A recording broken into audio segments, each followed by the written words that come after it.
Turo ko sa inyo ngayon ay kung paano mag-pivot. For example, ito yung sales data na galing sa office nyo.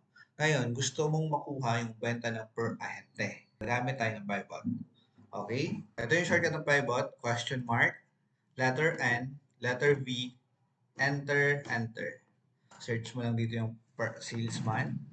Click mo dito, lagay mo dito sa rows. Tapos, palitan mo yun ng gross. Okay? Lagay mo dito.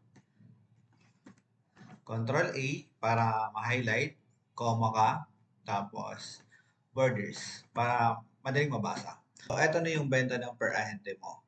Ngayon, gusto mo makuha yung sino yung may pinakamataas sa benta, gawin mo lang, right-click ka dito, sort ka dito, largest to smallest. Gusto mo na makita yung per ahente, pero per category.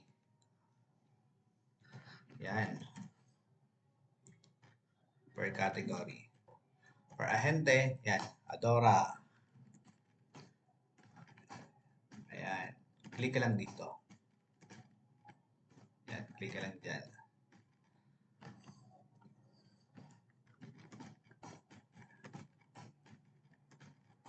Yan.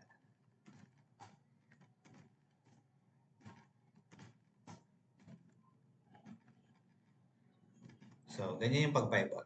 Makakuha mo yung benta ng per ahente. Depende sa'yo. Depende kung anong gusto mong makuha ang data.